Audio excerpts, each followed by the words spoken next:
Well, folks, the preliminaries are over and it's time to get into the good stuff. In the exposure controls, we're going to be diving into, obviously, all the controls that you have for controlling the exposure in the camera, which is really job one of the photographer, getting a correct exposure. And there's a lot of options and different people have different choices, but there's a lot of tools that you can use. So I want to cover all of them in this particular section. Now, before we dive into this, let's just remind ourselves that the camera has a stills mode and a movie mode. There's a lot of similarities when you are between the two, and right now we're talking about stills. We'll talk about movie later on in the class, so for right now, make sure your camera is in the stills mode. The mode button on the top right shoulder of your camera is where you can select the different exposure mode options available on this camera. And as you can see on the left side of your screen, there are lots of different exposure mode options available for you. To be honest with you, I would say that most photographers who own this camera use 2 or 3 of these different modes. They're there for different people who have different priorities and needs. It doesn't mean that you need to use all of these. To be honest, I use only one of them for probably 95% of my photography, and the other 5% I spend in 1 or 2 of the other modes there.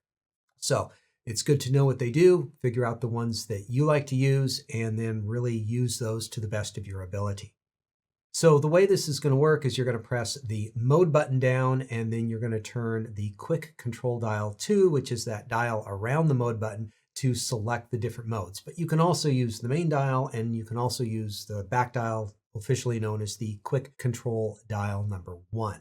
What we're going to do is we're going to look at all of the different exposure modes. We're going to start with the easiest and then go to the most manual, most sophisticated options. Now, the easiest mode is the Scene Intelligent Auto mode. And I don't want to be judgmental, but sometimes I am. If I meet you on the street and you go, "Hey, John, took your class," and I look down, I see you have a R5 Mark II and the camera is in the Scene Intelligent mode, I might cringe a little bit. And that is because this is the fully automated mode that most people who own this camera probably aren't going to use. This is the type of mode that you would put it in if you're going to hand the camera to a friend or a family member who doesn't know about photography. You want them to take just basic, decent photos, and you don't want them to mess up your menu settings. This would be a good mode for that. If you want to have the camera in the most simplistic mode where the camera figures out shutter speed, aperture, ISO, focusing, and a few other things on top of that, yes, this is the mode that you can use for that.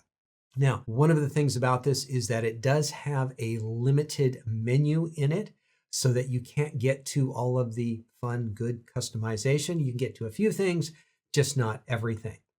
Now, what the Scene Intelligent Auto means is that the camera will automatically choose the scene that it thinks it is and set the camera settings appropriately.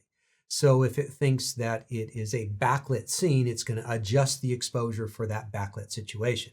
If it thinks that there is action going on, it's going to set a faster shutter speed. If it thinks it's a portrait, it might have some slightly shallower depth of field. And one of the most important things to understand about this is the camera is not doing anything you can't do yourself so long as you know what to do.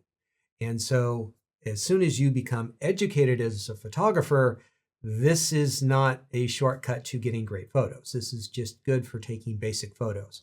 From a longtime photographer's point of view, my problem with this mode is it locks you out of a lot of things. There's a lot of child safety locks on features. Yes, that's really irritating. But when it comes to the actual settings, they aren't the ones that I would choose. Once you have the knowledge of what you want to do, typically this mode doesn't go far enough. It doesn't go with shallow enough depth of field for portraits or a fast enough shutter speed for the particular sports that I am shooting in here. And so it is limited in that regard. Now, there are some touchscreen operations that you can have on here, and I just want to quickly show you around a little bit of this particular mode. So let's go ahead and put our camera in the A+ mode. So I press the mode button down to activate all these features, and then I'm going to dial around till I get the A+ mode. and then I can press the set button. And right now, when I press halfway down on the shutter, you can see that the camera is focusing on the woman's face on the left side, and it sees it as a portrait. Now, I'm not sure, I haven't tested this out. Let's see if I zoom in and go over to the animal, it's just on an A+ mode. But if it recognizes a face, it becomes a portrait mode. And so it is fairly intelligent in what it's picking out. And if I want to, I can press on a subject and I can focus on that particular subject. If I pull up something else here to put in the foreground, I can choose to focus on that particular subject or something else and then press down on the shutter release. And so you can work with the touch screen if you want to. It depends on what you're doing and if you like doing that. But it is a very simple way of operating this camera. It's probably not what somebody who's going to watch this entire class is probably going to do with their camera, but it's a good option when, you know, Cousin Larry wants to take photos with your camera and they don't know anything about photography. Now, one of the other options that you do have in here is the quick menu. Now, we have a whole section coming up on the quick menu, but if you want to change a few basic settings, the Q button will let you into a little mode that allows you to change a few things. Let's just take a quick look in here. So even though we're in the Scene Intelligent Auto mode, which has a lot of restrictions, we can press the Q button, and that is going to allow us to go into this mode. Now we can use the various dials to kind of work our way around. It's the back dial, looks like mostly doing the work here.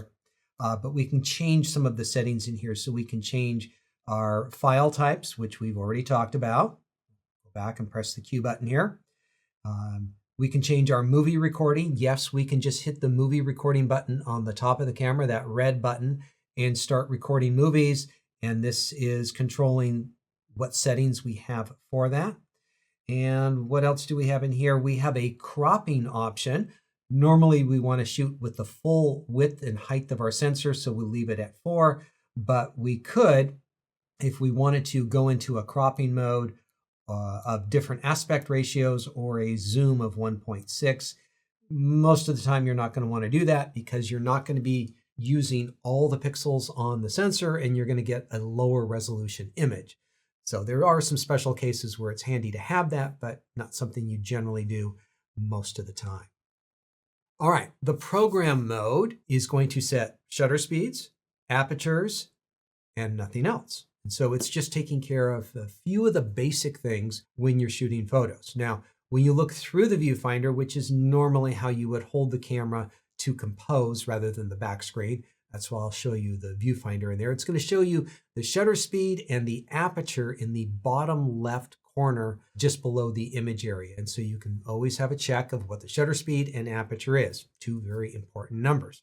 The great thing about the program mode is program shift. If you don't like the numbers that the camera has given you, you can adjust them with program shift. Now, before I show you this, I just want to lightly mention, I'm not going to go into it a lot right now, the ISO or the sensitivity of the sensor is controlled with that dial around the mode button, the quick control dial 2. And so you can change the exposure there, and that's different than program shift. Let's just take a quick look at how this all works here. So first up, we're going to change our camera over to the program mode by pressing the mode button, turning the dial over and going to the P mode for program. Press the set button, and we can see our shutter speeds and apertures in the bottom left corner. By default, remember I reset my camera to factory default settings, the ISO is currently set to auto. Not my favorite position, but we're going to live with it for the moment. And so the camera is giving us a shutter speed and aperture of around 1/100th of a second and f4.5. Now, if we don't like that combination, we can turn this dial on the top of the camera, and that will change. Now, you'll notice that sometimes it doesn't seem to change because it is maxed out. In this case, at f4, that's the maximum aperture of this lens, and the minimum aperture is f22. And so I could set these numbers whatever I want them to be. Now, I don't want to jump too far ahead, but I could turn the back dial and adjust my ISO setting. And now we have a new set of numbers to work by. And if you want to go back on the ISO dial and set a different setting, you can set that there. But normally, just out of the box, the way we have it done the factory reset, it's in the auto setting. So that program shift is nice if you were in, say, a travel mode and you want to have the camera ready for any sort of particular situation so that you could just shoot a picture and it's going to be fine. But if you have just a moment or two, you might want to dial in slightly better settings, because the one that the camera is giving you, the default program on that is dealing with, or it's looking at whether you might be moving the camera and there might be camera shake. And so it always wants to give you a shutter speed that is fast enough to hand hold. And maybe you're better at hand holding the camera, or you're trying to do an intentional blur. It's good for basic picture taking, but when you're being pretty specific about shutter speeds and apertures, it's not going to be the best mode. Now, the back dial has its own purpose, and that is exposure compensation. When the camera is in the program mode, here it is right now, the camera wants to give you a normal exposure in terms of brightness and darkness. And if you would prefer to have the picture a little brighter or a little darker because the subject you are shooting requires it for a variety of reasons, you can force it to make it brighter or darker with that dial on the back of the camera. This is something that you can use here in the program mode. You'll also be able to use in the time value mode and aperture value mode, which is something we'll talk about here in just a moment. And so let's go ahead and take a look on the camera. We've got our camera in a program mode. We can change the top dial to do the program shift, but that doesn't change the brightness of our image. It's just trading shutter speeds and apertures to get different effects, but the same overall lighting condition. If we turn the back dial, you can see that we can raise the brightness or lower the brightness. And with this particular white cabinet that I have my focusing targets on, it's a little bit brighter than average. So if I was actually going to shoot a photo that I tried to make this look like it does in the real world, I'd probably shoot it at plus 1/3 or plus 2/3 of a stop right here to get an accurate photo of what that particular image looks like. And then I would reset it back down to 0 like that, because I don't want to leave that offset in any situation for very much time in most cases. And so that is the program exposure mode. You got program shift and exposure compensation on that. All right, next up is the time value mode. Now, time value is where you get to choose the time or the shutter speed, and the camera will figure out the aperture. Now, this might be handy in situations where you're photographing fast-moving subjects and you need a particular shutter speed to stop their motion. Or perhaps you want to use a really slow shutter speed because you want a particular effect of using a slow shutter speed. So you can dial that in and the camera will figure out the aperture. The problem is the camera needs to have an appropriate aperture to choose from. If it has something that's blinking at you, that means something is going wrong, and that something generally is that your lens is not allowing in enough light, because that's the limitation of that particular lens. Let's show you exactly what I mean here. We're going to go ahead and move our camera into the time value mode by pressing the mode button and going to TV. Does not stand for television. You could shoot televisions with it, but that's not what it's for. It's about shutter priority. Now we can see on the back of the camera, there's a little orange icon with our main dial by our shutter speed. And this means that this is our main setting right here, is how we can change our shutter speeds. And the back dial should be our exposure compensation still, as we talked about before. And this dial around the mode button, the quick control dial 2, is still controlling the ISOs, but we're not going to mess with that right now. And so with shutter speeds, if I select a shutter speed of a 60th of a second and press halfway down on the shutter release, we can see that the camera is recommending an aperture of f4.5, and I can take a photo. And that's fine and dandy. Now what happens if I decide I want to shoot at 1,000th of a second? All right. Well, now the ISO has bumped up to ISO 3200. And so it's automatically compensating for your extra fast shutter speed. Now, what we're going to do is we're going to take the camera and we're going to put it into a manually set ISO setting and see what happens in that case. So I'm going to take my shutter speed back down to a 60th of a second. I'm going to take it out of auto ISO and I put it in ISO 100 by turning this dial around the mode dial. So we're at ISO 100 and we're getting a blinking F4 right here, which means we're not letting in enough light. We should probably have some brighter lights here in the studio. I'm going to bump the ISO up to 800 just so that we can work a little bit more reasonably here in the studio. Let's see what happens now when I have my 60th of a second. It's recommending an aperture of f9, and that's where it's set when we take the photo. Let's try going up to 1,000th of a second now. Well, when we go up to 1,000th of a second, you can see a couple of things. Number one, the f4 is blinking. And number two, the picture has gotten kind of dark. And that's because we're not letting in enough light. This lens has a maximum aperture of 4.0. And in order to shoot at 1,000th of a second at ISO 800 with this lighting in here, well, we're going to need a slower shutter speed. We're going to need to change something. So various ways to fix this problem is I could come back down to a slower shutter speed where the f4 stops blinking. And I can do so here at 320, and I can get a properly exposed photograph. If 1,000th of a second was really important, well, either I'm going to need to turn up the brightness on these lights, which I'm not going to do, or I could change my ISO setting upward until that f4 stopped blinking, in which case I'm at ISO 2500. So the shutter priority mode is not my favorite mode, and it's partly because it's easy to make mistakes. You could go in there with the best of intentions and saying, oh, I know exactly what shutter speed I need.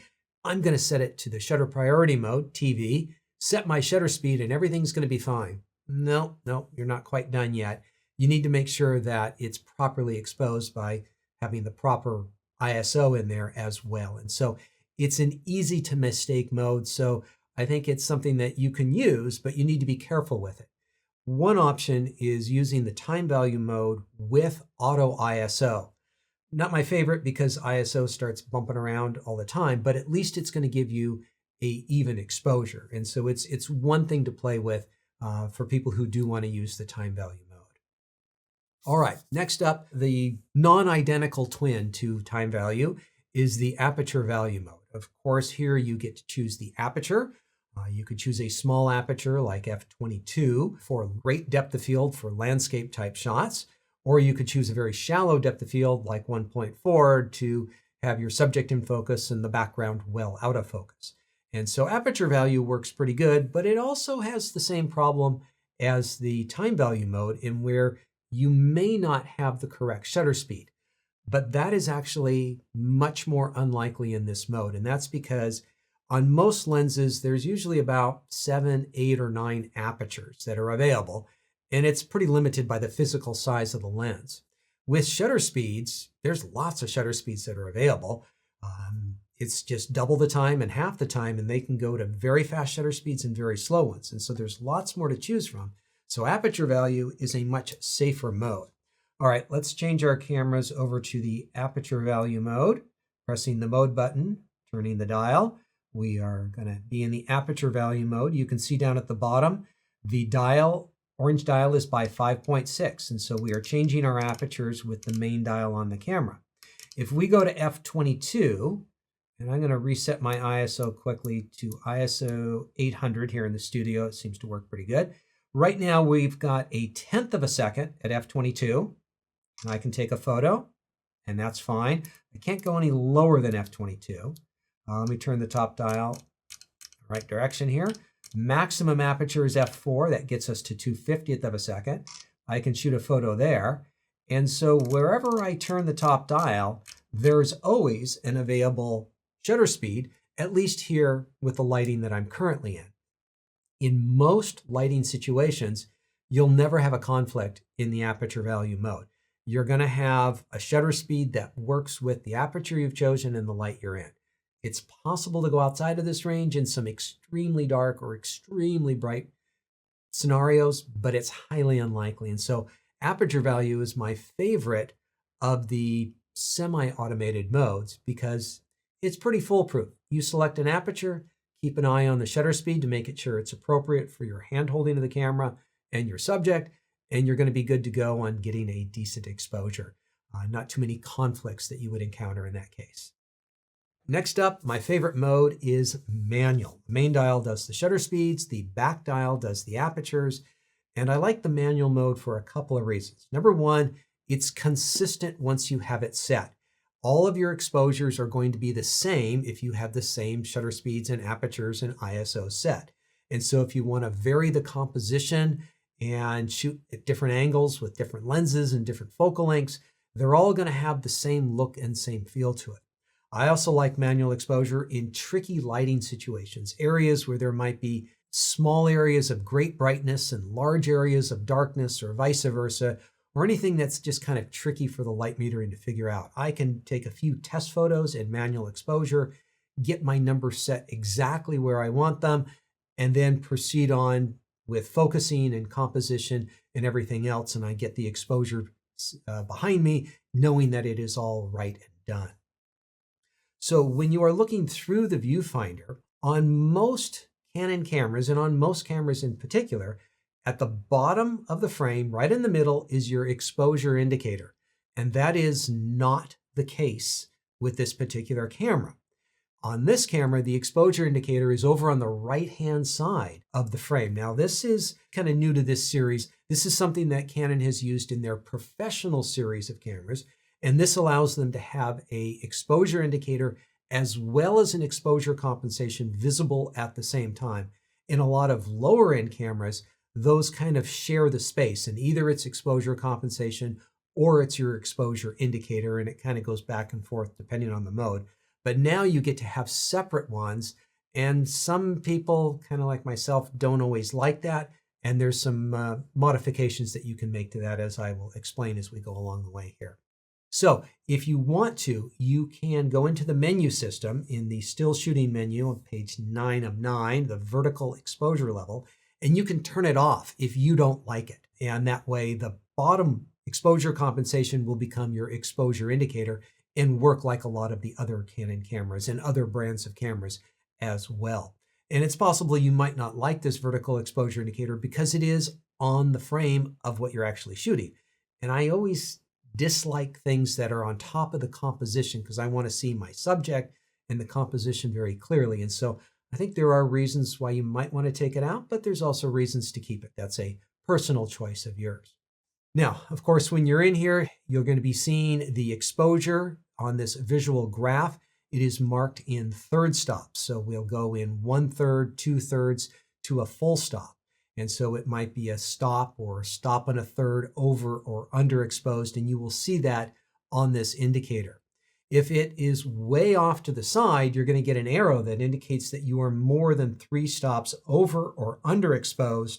And I would highly recommend making some sort of adjustment because anything 3 stops over or 3 stops under is going to be a challenge to work with in post-production, if not a complete waste of battery power and pixels on that particular photo. And so it's generally good to start with an even exposure.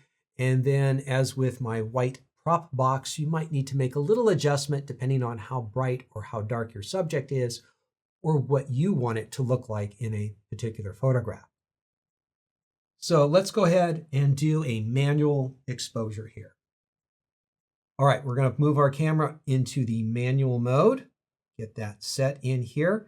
I am going to set my ISO down at ISO 100, where I like to keep it for some things. Now, in here, it's clearly pretty dark in here. Let's say I wanted to shoot this picture at f8, okay? Now it's a very dark photo, and I'm going to need to adjust my shutter speed with the main dial on the top of the camera. And I'm going to adjust this. Now, I don't see my light meter. I need to press halfway down on my shutter release to activate my light meter. It does time out after a particular time. And I have that vertical exposure indicator over on the right-hand side. And I can set this right there in the middle to do an even exposure. And that's a good place to do a first shot. In this particular case, my subject is very light. And so I might want to overexpose from its recommendation. And this is going to match more of what it actually looks like. Now, if I wanted it a bit darker, I could go to the minus side and shoot photos there if I want. And so I'm going to use that indicator when I'm in manual exposure. And I find that really handy when there's a subject that you really want to get a lot of good photos of. Figure out the exposure, get the numbers set right where you want them, and then go to the next step of focusing and then the next step of composition. And you don't have to worry going back to that exposure unless the lighting changes. You don't need to worry about changing your shutter speeds and apertures. All right, now I have saved flexible value for kind of last of this series here because it is a little bit more complicated and it is a little bit different way than we are traditionally used to working with cameras. So if you think about all the modes that we've talked about so far, as far as the program, the time value, the aperture value, the manual, they're all working with shutter speeds, apertures, ISOs, maybe exposure compensation, and we're basically either manually controlling them or automatically. But we have to go into the mode button and turn the dial to do it. What if you could just seamlessly go back and forth between all four of those modes without changing modes at all? That's what this is all about. In fact, if cameras only had a flexible value, you could have everything that we've talked about so far in the class. It's all here available in one seamless program. And so you can manually or automatically control any of these four important factors. Now, the way you do this is by using that quick control dial 2, that dial around the mode button, to select which setting you want, and then you can change it with the main dial on the camera and or dial on the back of the camera for exposure compensation. It gets a little complicated, but we'll take a look at this. Now, on top of that, if you press the garbage can button, why the garbage can button? It's an available button.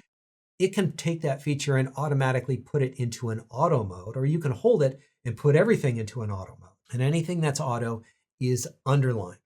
Now, if you've never seen this before, this probably sounds very complicated. And when you first start playing with the dials, it's going to be a little bit of an adjustment to get used to it. But let's go ahead and make this work for us. Press the mode button, and we're going to go back to the flexible value up here and press the set button. All right, so the main thing is this dial around the mode button. And you can see down at the bottom of the frame how our orange dial changes. If we would like to set a particular shutter speed, why, we can just turn the dial here and let's set 125th of a second. Right there, we got it, all right? On our aperture, we could adjust to a particular aperture, or we could turn it back and leave it at auto. We can come and we can adjust our exposure compensation here. If we were to go back over here, we could also change our exposure compensation here. You can see that little orange wheel over here indicates that is controlling this particular feature. Let's go over to our ISO and let's set this at 1600 right now. So we have a manual ISO, a manual shutter speed, and an automatic aperture. And we have our exposure compensation set at 0. Now let's just decide, let's take our ISO and make it automatic. We could dial it down by going down to 100, but it doesn't go into auto there. We would press the garbage can button, and you can see the line under the 400 means we're automatic.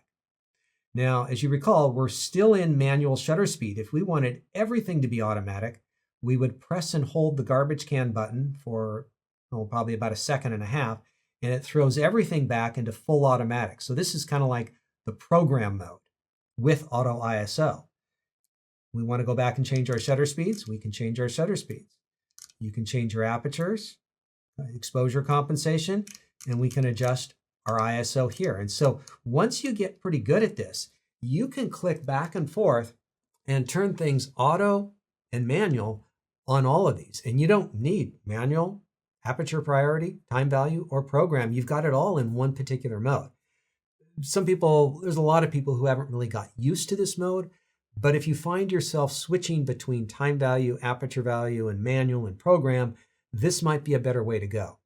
I spend a lot of my time in manual, and so I don't really need this mode, but I could work in this mode in manual and then just be able to pop into those other modes anytime I wanted it. So this is a really good mode to master and give it a try out to see if it's something that you like and you want to work with. Next up is the bulb mode. Now this is kind of a special manual mode for long exposures. Now either the back dial or the top dial is going to control the apertures for you. And the idea here is that you're going to leave the shutter open longer than you would normally leave it open on the camera or is selectable on the camera. So the longest normal shutter speed on this camera is 30 seconds. If you wanted to leave it open for 2 minutes, you could do so with the bulb setting. The way it works is when you press down on the shutter release, it opens up the shutter for as long as you're pressing down on the shutter release. Now, can you think why that might not be the best technique out in the field? That's right. If you're touching the camera, you might be moving the camera, causing vibrations. And so this is a good time for using one of the cable releases that are available. But this is a technique that's very popular with nighttime and astrophotography photographers. One of the great things is that in the still shooting menu, you can go into the bulb timer and you can set a specific time so that you don't need one of the cable releases. If you knew you only wanted to leave it open for 90 seconds, you could just put in 1.5 minutes for 90 seconds and leave the bulb open for exactly that period of time. If you do want to time things as far as the starting and the ending, maybe you're shooting fireworks and you know it's going to be a long exposure, but you don't know how long you want to leave it open, well, there's a number of different remotes that you can use, both wired and wireless, and we'll talk about these more as we go through the rest of the class. But these are some options that I'd recommend if you are going to get into nighttime photography and wanting to use this bulb feature. All right, next up is custom 1, 2, and 3. And this is a way for you to memorize a favorite set of exposure modes in how you like to have your camera set up so that you can quickly change from one scenario to the next. Let's say, for instance, you like doing scenic or landscape photography. You could set the camera up just right for doing that in custom mode 1. But you also like doing birds in flight. And so you want to be able to quickly change your camera over to shooting birds in flight, which is a whole set of different settings than landscape photography. And so you could set that up in custom setting number 2. And then you could just switch back and forth whenever you needed to get those settings. Now, let me show you how you do this. The basic idea is you get the camera set up the way you want it to work in either one of the modes. And then you go into the setup menu under custom shooting mode. You select 1, 2, or 3, the one that you want, and you register those settings as a favorite. So step 1 is set the camera up the way that you would like it to work. So I'm going to put my camera in a manual exposure mode. I'm going to pretend to be doing landscape photography. I'm going to set an aperture of f16. I'm going to make sure my ISO is at 100. And the shutter speed is going to vary, but in many cases, I know I'm going to need a slow one. So I'm just going to say 1/4 second. Now, we could go further with additional settings, but I'm just going to get those settings right now.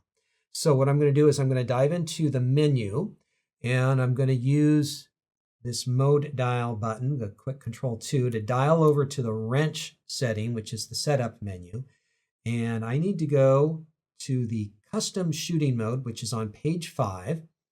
And I'm going to enter this mode here. Now, what I want to do is I want to register my current settings under C1. And so we have the different options of the different custom settings. I want to register it as C1, and I want to confirm that I want this set. Okay, memorizing them, and it's set there. And so we could clear the settings if we want.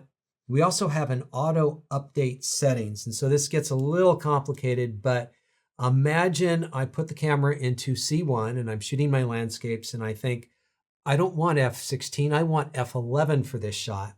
Do I want F11 to become the new standard, or is it just the one-off setting that I'm setting there? And different photographers have different parameters on how they work. And so I'm not going to have auto update set enabled right now. Auto update set would take F11 and say, okay, that's the new standard for it. And so any change you make while you're in that mode becomes the new default setting for it. We're just going to keep it as is. All right, so now I'm going to jump back into my regular photography mode here, and I'm going to get my camera set up for bird in flight photography. I think I'm going to need a faster ISO setting, and so I'm going to dial up to ISO 800 so I can be ready with some faster shutter speeds. I'm going to set my aperture to maximum opening, and I'm going to go to a faster shutter speed. Usually I'm dealing with more light than I have in here in the studio, but I'm just going to call it good at 1,000th of a second. Now there are focusing things that you could go into that you would likely go into as well. I just don't want to complicate the issue right now. So pretty much anything that you set in your menu is going to be set in here. I'm just going to be setting exposure options for right now. All right, so I'm going to dive back in to the custom shooting mode, and I want to go in and I want to register a setting, but this time I'm going to do it under number 2. All right, and I'm going to set this in here and confirm it. And so that is now registered as number 2. I'm going to press the menu to just kick back out of this. And just for kicks, I'm going to take my camera and I'm going to move it back down to ISO 200. And I'm going to throw it into aperture priority here. And so now I'm going to change my display around here so that you can see what's going on in my camera a little bit differently here. So you can see right now I'm in aperture value at ISO 200. When I change this to custom 1, you can see it has an M by it, meaning I have it scheduled to work with manual. And you can see my landscape setting of 1/4 second at f16. If I change this over to custom 2, you'll see it's at 1,000th of a second at f4. If I decided, this isn't really working out, I need to have, I need to have time value set for shooting birds in flight. I can reprogram this mode by setting it to time value. And in this case, I'm going to put it in auto ISO. And now I'm going to dive back in and I'm going to reprogram, re-register custom setting number 2 and calling it OK. So now it's programmed in there. Press the shutter release halfway to just kick out of it. And if we go in here, our mode setting, you can see that 1 is my manual landscape setting, f16 at 1/4 second, ISO 100. If I change it over to custom 2, it is in a time value mode now because I just adjusted it with auto ISO and 1,000th of a second. If I quickly want to go back to landscape, I just dial it over there, press set. If I want to go quickly back to birds in flight, I'm going to set it there. And so there are many other settings. You could be setting up your file type, whether you're shooting RAW or JPEG, different focusing modes, different focusing areas. And so there's all sorts of scenarios that you can set up. It's almost as much as you can imagine in there, and you can set those up in those 3 different parameters and quickly change to those recipes that you have, your favorite recipes, when you are in that type of shooting mode. And so it's good to explore those options and see if you can get them to work with regular things that you do in photography. All right, so we're using that mode button a lot, using all of the dials for changing around these different settings. One thing I do want to mention, as I said at the very beginning, very few people are going to use all of these exposure modes. And so one of the options you have is to restrict the shooting modes. Let's say the Scene Intelligent Auto one is just something that you never would use in your camera. Well, you can go in and uncheck the box for that particular setting, and you won't even see it when you press the mode button. You won't even have the chance of accidentally setting that. And so if you don't want to see it, don't want to scroll past it, don't want to accidentally set it, you can go into the custom functions, restrict shooting mode settings, and uncheck anything you don't want, and out of sight, out of mind, and it will never bother you again. Now, there is going to be a reoccurring subject that we talk about in this class, and that is the flash sync speed for this camera. And I want to talk about it here because we are talking about the exposure. And so a great trick question for anyone who has an R5 Mark II is, what's the sync speed of the camera? And the safest answer would be somewhere between a 1/60th of a second and 1/400th of a second, 1/160 or 1/400th of a second.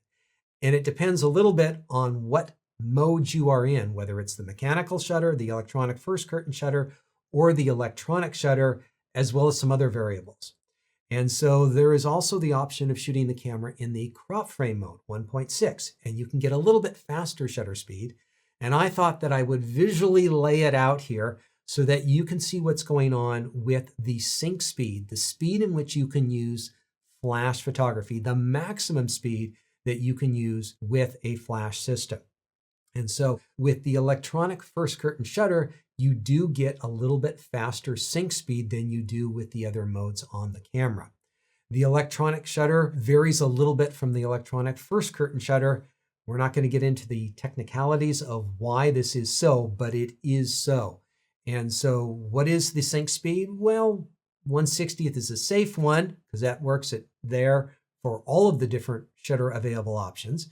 But 1/200th in the mechanical shutter, you can get up to 250 using the electronic first curtain shutter as long as you're shooting full frame.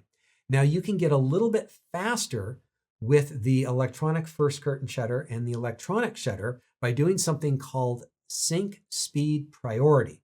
And Canon is unusually, or maybe usually, vague about exactly what is this doing. It allows you to go a third of a stop faster, but you have to have it locked in this mode. It's possible that it's just tightening up the restrictions. Maybe it's not allowing something else to be done on the camera, and it allows you to go a third stop faster with your synchronization, but you have to really be in that mode. And so if you're doing a particular type of photography where you need that extra third stop, well, pay attention as we get into the still shooting menu. We'll talk about this again when we talk about the sync speed priority. All right, the other important control we've only lightly touched on is the ISO setting. Now, this is controlling the sensitivity of the sensor. The native sensitivity of this particular sensor is ISO 100. If you want the best image quality possible from this camera, you're going to get that at ISO 100. It may not be the best place to set it for any particular image because you have other needs with depth of field and shutter speed. But as far as pure technical data coming off the sensor, that's ISO 100, where you're going to get the greatest dynamic range and the least amount of noise. Now, currently, the back dial, the mode dial, or the quick control dial 2 is the dial that has been controlling the ISO for the most part. This is something that a lot of photographers reprogram, and you can do so in the customized settings. A lot of people access the ISO through the multifunction button on the front of the camera, where you can go in and you can adjust the setting right there. And so let me show that to you real quickly. So I'm going to move my camera back down to a program mode just to keep things simple here in the class. Let me change my display on the screen by pressing the info button. You can see there's a little orange dial by the ISO, which is currently set to auto, but I can set it manually here if I want to. Now I can go in with the multifunction button on the top of the camera, and we've got our multifunctions. I'm going to dial over till I get to the ISOs on the bottom side, and now I can change my ISOs here. And you can see that we can get down to 100 and auto, and then on the high side, we're up here at 51,000, but there's actually more to it than you can actually see right here, as I will explain here in just a moment. And so this just allows you a little bit more graphic interface to see where that ISO is set. Now, with the ISOs, one of the things that you want to be thinking about is grain, noise, or image quality.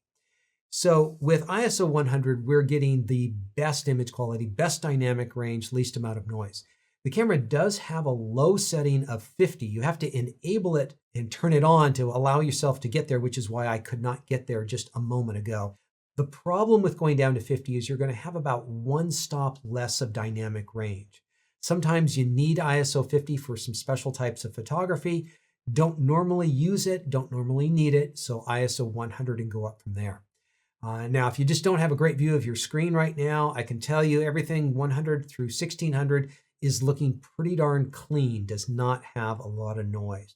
Once we get into the upper half of the ISOs, that's when we're going to start seeing a lot of noise. Typically, the general rule of thumb that you want to remember is you want to shoot with the lowest ISO that you can, so long as the other settings are where you want them. The lower the ISO, generally the better, going down to ISO 100. I would say everything from 6400 and below is looking pretty clean on this, but I'm always shooting with the lowest ISO that I can get away with in any particular image. The camera can go up to a high setting of 102,000. Once again, you have to kind of turn off this restriction that's automatically turned on with the factory preset settings. So if you do want to get up there, you can get up there. Why is it there if very few people need it? It's because a few people do need it, perhaps for technical reasons, perhaps for law enforcement or security, or just technical reasons why you're trying to see something in very, very low light. This makes the sensor very sensitive, but it also increases the noise that you're going to see, which looks kind of like grain from the old days of film. And so keep the ISO as low as you can. Now, the restrictions that I talked about, that low setting and that high setting. In the still shooting menu under ISO speed settings, you can go in and control the parameters of how auto ISO works, because the camera has an auto ISO setting where it will set it for you. And the program that it's being run by is looking strongly at your shutter speed. It wants to make sure that you have a hand-holdable shutter speed. So if you're on a tripod or you're wanting to be doing something different at a different shutter speed, auto ISO is not a good idea unless you have programmed it to work the way you want it to. And that's something we'll talk about more when we get into the still shooting menu. Another one of the options is the ISO speed range, which allows you to get down to ISO 50 or up to that high setting of 102,000. And so if you want to adjust all of those, you can go into that ISO speed settings menu option. All right, all of this light that's coming into the camera is being read by the camera in a particular pattern or system. It's not just reading all the light coming in, generally speaking, it's reading it in a certain pattern, and there are different ways to read light. And Canon has 4 different options on the way it reads the light coming in. By far and away, the most popular is the evaluative metering. This is where it breaks the scene up into, in this case, 6,144 zones, and kind of looks at all the different areas of brightness and darkness to figure out what is most effective for that particular scene. And it usually gives you a pretty good exposure. And so it's one that I would recommend, and it's one I personally use virtually all the time. Now, a little bit older school way of working is to measure the light in a small area of the frame. One option is partial metering, which is 9.5% of the viewfinder, or a spot meter reading if you want to get an exact reading on a particular small area in the frame, if you don't want to be having your meter thrown off by other areas of brightness or darkness, you could use the spot metering. It's a little bit more sophisticated, advanced way of metering. Not a lot of people use it these days because evaluative metering is so good. Now, there's another old school way of just center weighted average, where it just kind of measures everything in the big middle of the area. And that was generally how things were done in the 60s and 70s and a lot of the 80s as well. And it worked pretty good for general photography. But the evaluative system is much more particular about it. All right, let's take a quick look in here, because I want to show you a couple of things. So I'm going to press the multifunction button here, and I'm going to turn the dial over to the left, and I'm going to control it down here on the bottom. And you can see how we can select our different settings in here. Now, just because we have the evaluative setting in here, there is something else that matters, and I'm going to need to go just a little bit wider here and frame this up in a particular way. Now, I'm going to just jump ahead a couple of steps, and I'm going to change a focusing system here. And so let's say I want to get to just 1-point focusing here. So let's take a look at our camera. We've got our camera. I'm going to put it in aperture priority, aperture value right now. I'm going to set an aperture of f8 just to be really simple. I'm going to bump up my ISO to 800 just so that we have some nice numbers to work with. And what do we see from my shutter speed? Based on this meter reading and the way I have my camera set up in the bottom left corner, we can see that it is set to 1/80th of a second. All right. Now, if I move my focus point around, and let's see if it changes. I put it on the boot down here, which is a little on the dark side. The camera notices where the focusing point is, and it's adjusting the exposure to let in a little bit more light at a 60th of a second. If I put it on the white part of the box there, it goes to an 80th of a second. If I take it way off frame, way off here to the side, it jumps it and puts it down at 1/50th of a second. So the evaluative metering is measuring the whole frame, but it's putting a special importance on where that focusing box is. And so where your focusing point is matters when you are metering in this manner right here. And you know what? I just came up with a test that I don't know how this is going to work. What if we have our camera in manual focus? Does it matter then? So I'm going to take my camera and I'm going to put it in manual focus. And I want to see if it changes, because I could see manually focusing. So we don't even have a focusing box on the camera, which is really nice. We're only going to see it in the autofocus. When we go to manual focus, it completely turns off. And so it's not going to affect you in manual focus, which is good. So that was just something I wanted to check out. Suddenly got curious, and I like to know these things. All right, so that is your metering system, evaluative metering. We're going to see this again when we dive into the still shooting menu. There's another option for changing the metering system in the menu system as well. All right, folks, how about something brand new? Detect priority AE while AF.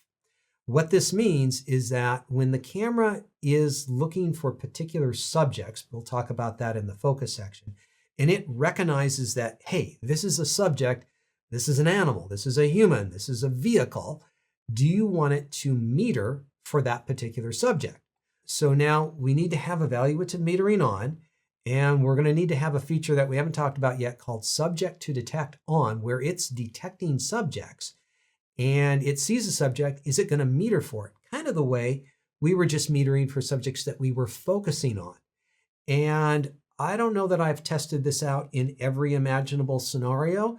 And so this is something that seems like a good idea to me, but it might have an particular area that you work in where you don't want to have this turned on. But I think for most people, metering for the subject that you're actually shooting as opposed to the background, which may be lighter or darker than your subject, seems to make sense. I think this is going to help people more than it's going to hurt people. So I think this is a good feature to have turned on, and we'll talk about it again when we go through the menu system. One of the best ways to be sure out in the field that you are getting the proper exposure is not just to look at the image in the viewfinder or on the monitor, it's to look at the histogram, which can be pulled up by pressing the info button. By pressing the info button, you can cycle through a bunch of different display options. And one of the options shows you the histogram, which is a graphic display of the brightness values. So it shows you what's dark, what's light, what's in the middle of it. Now we have two options. We have a brightness histogram, and if you select the info button, you press it a couple of times, you can go through to the RGB histogram. You may need to use a little joystick to get around there and see that as well. And generally, I'm not going to go through a whole tutorial on histograms, but if it's all piled up on the left-hand side, it's underexposed, and if it's piled up on the right-hand side, then it's overexposed. In the playback mode, you can press the info button, and then you can use that multi-controller to go up and down and scroll through other information. One of them is a color histogram, and the color histogram just breaks out the color channels and might be good for portrait photography. It can let you know when certain skin tones are getting overexposed. And so it's a way of technically deciding out in the field if you've got the right exposure. If you've got a good looking histogram, you know you're going to come home with the right exposure. All right, next up is the little star button on the back of the camera. So pretty much all cameras in this general position have had some sort of auto exposure lock button. This can be handy when you are in a semi-automatic exposure mode like aperture value, and you want to hold the exposure when you are repositioning the camera. Let me show you real quickly what that's going to look like here. So we are in aperture value right now, and let's see what sort of shutter speed we're getting. We're getting 1/80th of a second. Now, if we move the camera over here, we go down to a 60th of a second. If I want to lock in an 80th of a second, I would hold in the star button, and it keeps that 80th of a second no matter where I go. And so if you want to lock it in a semi-automated exposure mode, you can do so in that manner.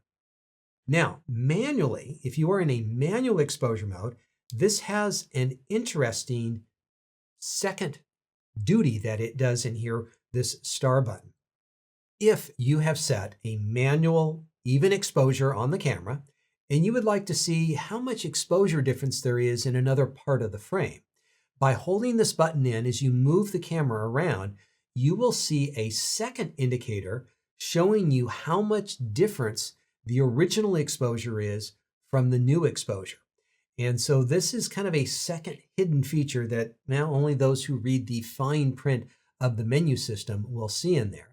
And so let's go ahead and see if I can show that to you here on the back of the camera. So this works in the manual exposure mode. Let's set up a proper exposure here.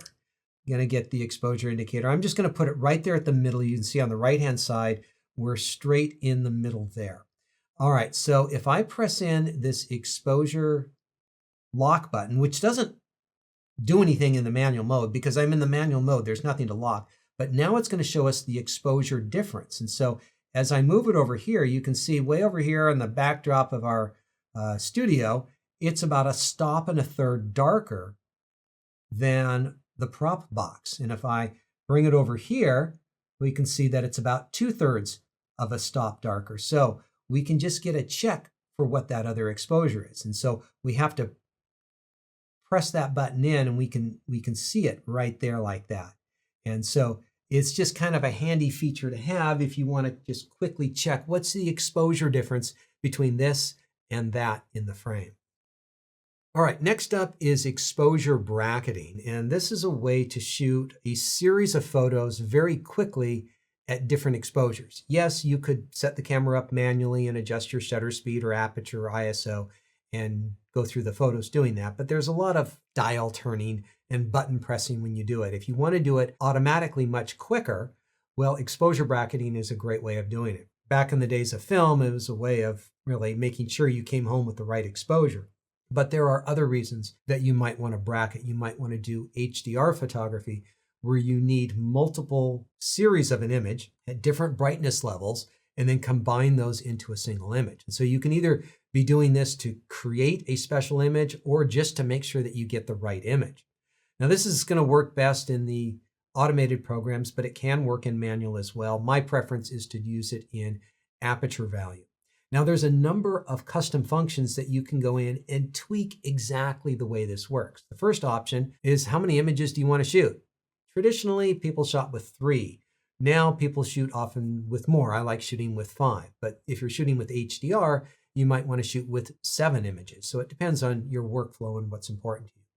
The increment from one image to the next. One stop, in my opinion, is a good general amount of light difference to go from one image to the next, but if you want more or less, you can do so.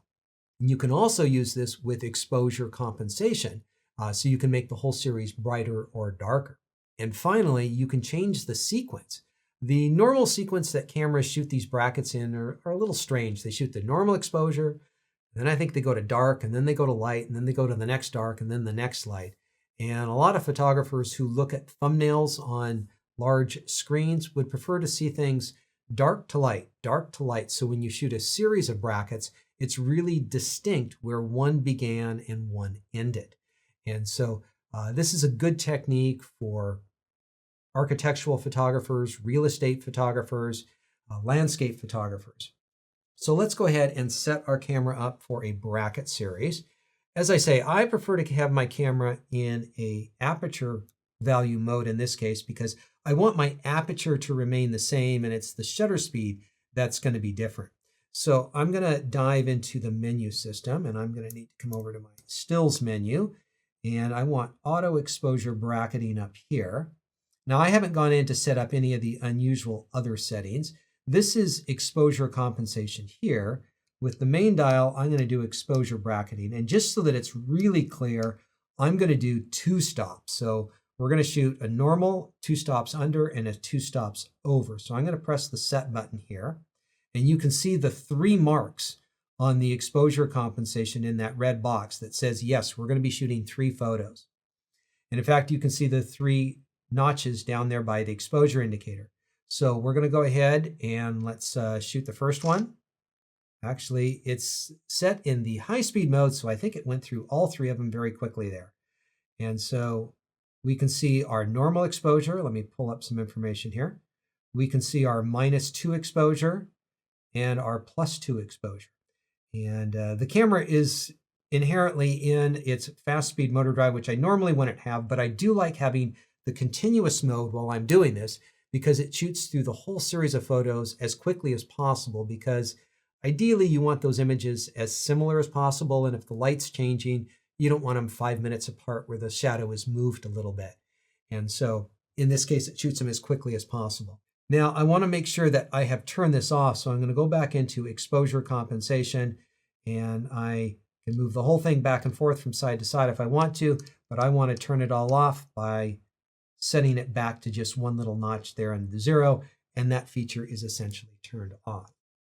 Now, the final little thing here is bracketing auto cancel. What this is going to take care of is the problem that I have just encountered that you may or may not have noticed, is that I shot a bracket series of photos. It was my intention to only shoot one bracket, and then I would like to go on with my photographic life doing non-bracketing stuff. When you shoot a bracket series, the question is, do you want to continue shooting more bracket series, or do you want to be one and done and have it revert back to its normal photography mode? And it depends on what you're doing in photography. In some cases, you're shooting a lot of bracket series and you don't want to have to go back in and turn that feature on again and again and again and again. But for us photographers who are just wanting to shoot one bracket series, we have this auto cancel feature that we can turn on. And so when we go in and we use the bracketing series and we finish our bracket series, it turns off. And so it depends on how you work with the camera as to what the best setup is, but it's an important little tick box that you want to tick in the custom functions, maybe whether you want it or whether you don't want it. Something else that can control your exposure in some manner of speaking is the HDR shooting PQ setting. This is basically whether you're going to shoot HEIF images or JPEG images. And so when you are shooting these HEIF images, you're getting maybe an extra stop of dynamic range. And the way it does this is it compresses the tonal range that it is recording so that it can expand it later on. A standard JPEG image is going to look pretty good straight out of camera. It's going to be nice and contrasty and have good colors to it. The HEIF images work with a special system where they compress the data, and you can see the histogram here where there's no information that is getting close to the dark side on the left or the light side on the right-hand side of that histogram. And then whatever program is reading the HEIF will correct for that and give you a nice looking image. This is not the way the HEIF image will come out looking towards you. This is what's happening in the camera on a more technical level. And this is why it's able to give you a little bit more dynamic range, is it's recording the light in a special way on the sensor. I think this is a great system. It's just not real common. And so I'm a little wary about recommending it at this point in time.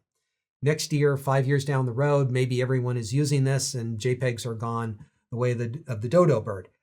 Don't think that's going to be the case. JPEGs are really common, but we'll see. It's an option for you. If it works for your post-production workflow, give it a try, maybe use it. If not, you can stick with JPEGs. All right, one of the problems we have in the modern world is we have LED lights, which are fantastic for saving energy. There's a lot of different style lights that can be used in a variety of fashions, but the way that they emanate light doesn't always work well with sensors, especially when we have our cameras set to the digital shutter option on these cameras. What happens is that a normal light is on, and it's nice and steady, and it stays on. On an LED light, it turns on and off, on and off, on and off very quickly, so quickly that we don't see it with our own eyes, but when we have a technical device recording things in a different way, it doesn't look so good. Like on the little image of the Rubik's Cube, you can see banding, which is light and dark stripes because the light is turning on and off and the camera is scanning in the image here. And so if you are working under LED lights, which are becoming more and more common all the time, and so you can find them anywhere, the most likely place that you're going to run across LED lights where they're going to cause a problem is in a high school gymnasium. A lot of photos get taken in a high school gymnasium, dances, sports, graduations, what have you. And if it's lit by LED lights and you're using an electronic recording where it's a scan of the electronic sensor, pixels turn on and they turn off at different rates, and it might capture that light as it's being turned off and turned back on in that very short period of time. And the secret to this is getting your sensor synchronized with the lights. And that is kind of a little technical hurdle that needs to be overcome. And so let's dive in to this particular feature to take a look at it. So this is on our second page, and this is the high frequency anti-flicker setting, and it's currently grayed out on my camera. So I'm going to press the set button, and it's currently not available in this particular shooting mode. I'm going to change it over to the manual mode here so that I have manual control over the shutter speed. And I'm going to jump back in there, and it's not grayed out anymore. Excellent. All right, so this feature is currently turned off. Flicker is off. If I want to turn it on, I can go ahead and I can turn it on. Now, there are two ways of turning it on, or at least two options when it is on. You can recommend time value settings, and it will scan the light, and it will try to detect any flicker, which we shouldn't have in here because we've got good studio lights, and so we don't have a problem in here. Now, if it saw a problem, it would recommend a shutter speed. I'm going to go ahead and set this manually. Now, you will see that we have these minor increments in the bottom left corner of our shutter speeds. And so we're selecting shutter speeds in some very, very small amounts. Now, I have to be honest with you folks. I follow the forums. I go online and I look at people talking about cameras. And one of the most common problems I see is somebody takes a phone photo of the back of their camera and they say, why is my camera in these funky shutter speeds and how do I get it out of it? This is the problem. They accidentally have set their camera to an anti-flicker shooting mode. They've set an unusual shutter speed, and you're not going to be able to change normal shutter speeds.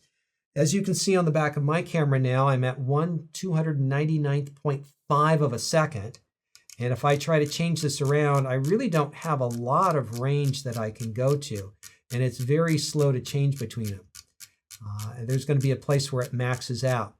And if we were actually having a problem here with flicker, I would adjust this until it looked good. And what I would generally do is get my exposure set up as best I could, ignoring the flicker before I went into this mode. And then I would make a slight little adjustment with the shutter speed until that flicker disappeared. And you should be able to see that in the viewfinder or in the monitor. And so if you have these funky little shutter speeds in here, fractional shutter speeds, that is the high frequency anti-flicker shooting. And generally, you're going to leave that turned off. It's a very valuable feature to have, but you only want to have it turned on when you actually need that particular setting. All right, folks, I think that covers the most important exposure controls on this camera. We are going to continue the discussion about exposure as we go through the shooting menu, the customization menu, and the custom menu, because there's going to be a number of customizations and tweaks that we can make in the camera to adjust the exposure controls even further. And so the topic is not finished with, but we've got the main controls covered in this particular section. Now, this is certainly not everything that you need to know about exposure. There is a lot more to know about exposure in the greater world of photography. If you are interested in more information about photographic exposure, I have a class that goes through this in detail, not about this particular camera's settings of it, but exposure in general. And so if you want more information, you want to become an expert in photographic exposure, I have an in-depth class at that is available at my website that'll take you through everything you need to know about really making sure you get the right exposure out in the field. All right, folks, there you go. That was our first big section in the class. We do have a couple of more big ones coming up after this too. So let's all take a little break and we'll meet right back here when we're ready for the next one.